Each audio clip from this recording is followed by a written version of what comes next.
Hi, I'm Elizabeth, and I wanted to talk to you guys about Kansas students dropping out of school. I know it doesn't seem like a major issue, but it is an important one. Um, Over the last couple years, Kansas has prioritized graduation as a key measure of student achievement, while de-emphasizing test scores. Um, Tests are sometimes seen as the boogeyman of the classroom because it takes away from student-teacher interaction while giving some students, it makes them have student anxiety, like test-taking anxiety. Some educators say tests are only a momentary snapshot of what a student actually knows, while graduation represents an accumulative of more than a decade of schoolwork. Um, Mark Tillman says, Mark Tillman is the Associate Director of Kansas Association of School Boards. He says graduation rate is one of the most important things to look at because it really is the ticket to most jobs and further education. So, the state graduation rate is 89.5%, and if we look at Arc City, it is 77%, and then the dropout rate of Arc City is 4.2%. It doesn't seem like that high, but I guess if we consider the graduation rate, we have the 89 for the state and then the 77 for Arc City. It's kind of like a major difference. It's lower, so it's also a small school, so I guess that you could consider that into the factor that it is a smaller school. In Kansas, though, during the 08 and 09 school year, 3,003 students dropped out of high school, drop out of school. That is approximately 8 students a day, or 1 every 3 hours. The dropout rates are higher among African American, Hispanic, American Indian, special education, low impact families, like low income families. I'm so sorry. The dropout rates have improved among these populations over the past 3 years, but there's still a gap that exists between them. These same student subgroups experience graduation rates 5 to 10% lower than the state average. So 5 to 10% lower than the state average. The state average was 89, right? 89.5. So 5 to 10% lower. So that's saying that like the African American, Hispanic, American Indian, low income families, which last week we looked at the students of Kansas, and we did notice that the minority groups had a major impact on the overall numbers. So if you had more students of minority in your district or school, your numbers would look different versus if you had, non-minority groups in your district or school. Research shows that high school dropouts are more likely than their graduating peers to get divorced, be imprisoned, live in poverty, be unemployed, have poor health, be on public assistance. They are also less likely to engage in civic activity, including voting, volunteering in their community, jury duty, but nobody likes jury duty. It's easy to see the burden these young people place on themselves when they drop out of school, but few understand how far that goes beyond the impact of only the individual. What I mean is, just because the student drops out of school, it impacts their life a lot more than they realize. It's hard to get a job. You have to have a GED for a lot of things. Most of the time, like if you want to get a certificate for a certain thing, you still have to go back and get your degree. It also impacts the environment, the economic environment surrounding them, the community, the society. The students that are in your classroom, that are in school today, they are the future of America. They are the future of this community. They are the future of Arc City. Malcolm X said, "Education is the passport to the future, for tomorrow belongs to those who prepare for it today." That is such a good quote. The kids, the little bulldogs in Arc City, they're the future of our community.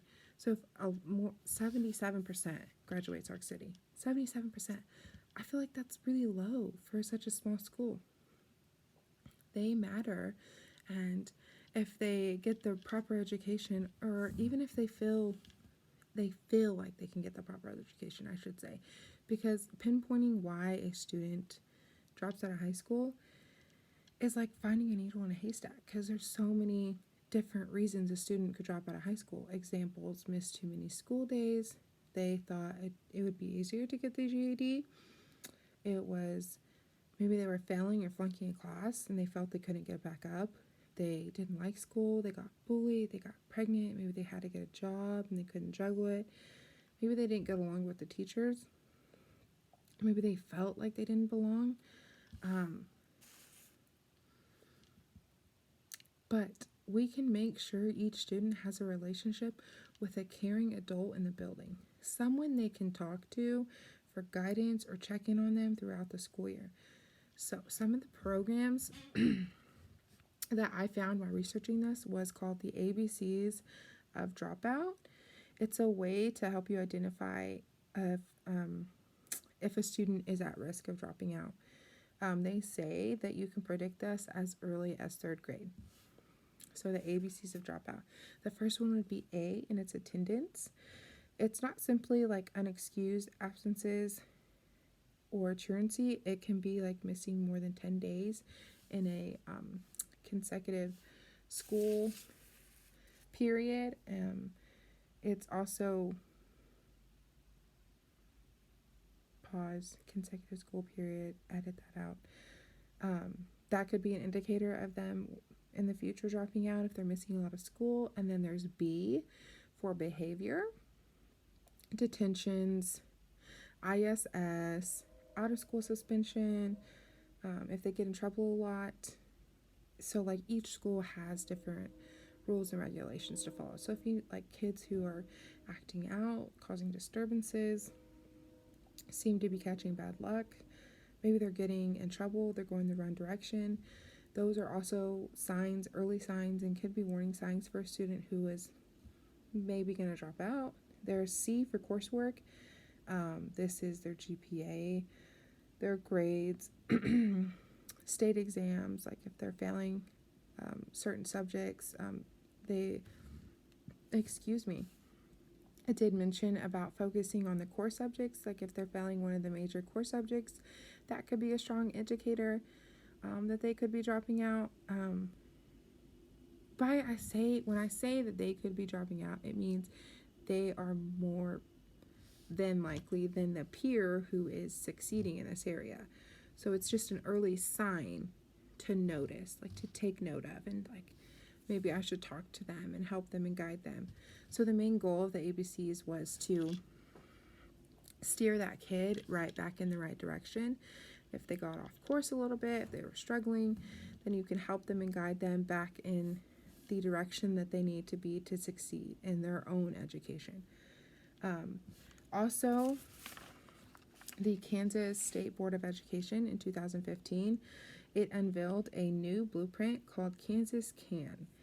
In it, Education Commissioner Randy Watson, he pushed for schools to increase graduation rates and focus on kindergarten readiness. The state has since adapted new assessments to measure the skills and emotional development of students entering kindergarten and identifying kids' needs for extra support.